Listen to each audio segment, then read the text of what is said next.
നമസ്കാരം, സിറ്റി ന്യൂസിലേക്ക് സ്വാഗതം. ശാസ്ത്രവും സാങ്കേതിക വിദ്യയും എത്ര വികസിച്ചാലും മനസ്സിൽ നന്മയില്ലാത്ത ഭരണാധികാരികൾ ഉണ്ടായാൽ ലോകം നാശത്തിലേക്ക് കൂപ്പുകുത്തുമെന്ന് Kannur first class magistrate Muhammad Ali ഷഹ്ഷാദ്.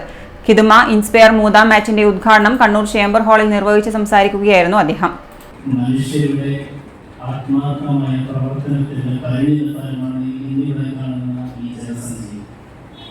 ഈ കാണുന്ന 41 വിദ്യാർത്ഥികൾ ഒരു പിടി മനുഷ്യർ കഷ്ടപ്പെട്ട് പ്രയത്നിച്ച് പ്രവർത്തിച്ചതിൻ്റെ തൽഫലമായിട്ട് രൂപപ്പെട്ടു വന്നതാണ്.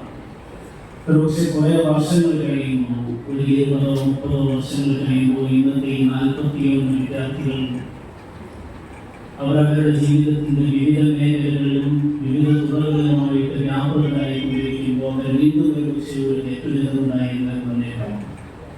അന്നൊരു പക്ഷേ ഈ സംസാരിക്കുന്ന ഞാനോ അല്ലെങ്കിൽ ഈ സംഘാടനത്തിനും ഇന്ന് നേതൃത്വം നൽകിയ സാലിം സാറോ സലീം ഡോക്ടറോ സാബിറ ടീച്ചറോ ഒന്നും ഉണ്ടായിരിക്കണമെന്ന് നിർബന്ധമില്ല.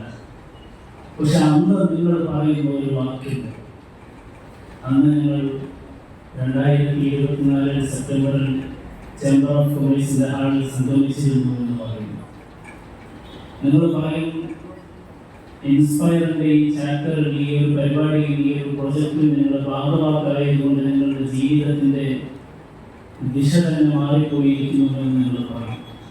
ആ ഒരു മനോഹരമായിട്ടുള്ള 20-30 വർഷം കഴിഞ്ഞിട്ടുള്ള ഒരു സയൻസ് സന്ധ്യയിൽ നിങ്ങളുടെ തെറ്റുകൾ തന്നെ ഞാനിന്ന് സ്വപ്നം കാണുന്നു. മനുഷ്യവംശം വേറിട്ട് പോവാത്തതിന് കാരണം അവർ ബുദ്ധിശക്തിയുള്ളവരാണ് എന്നതുകൊണ്ടല്ല, നന്മ പറ്റാത്തവർ ബാക്കിയുള്ളതിനാലാണെന്നും മജിസ്ട്രേറ്റ് പറഞ്ഞു. സൂര്യനാവാൻ എല്ലാവർക്കും സാധിക്കണമെന്നില്ല, ഒരു വിളക്കുമാടമെങ്കിലും ആവാൻ കഴിയണമെന്നും അദ്ദേഹം കൂട്ടിച്ചേർത്തു. Kannur university student service director Nafeesa Baby T P മുഖ്യ പ്രഭാഷണം നടത്തി. Kithma chairman doctor P Saleem, inspire convener K M Sabira, CHM higher secondary school headmaster Zubair, Saleena, OV Shiraz, C Imthiyas, T Salim എന്നിവർ സംസാരിച്ചു. NMMS വിജയികൾക്ക് Kithma general secretary BK Fazal memento സമ്മാനിച്ചു. നൌഷാദ് പൂതപ്പാറ, മുഹമ്മദ് മുനീർ, സഫീറ എന്നിവർ നേതൃത്വം നൽകി.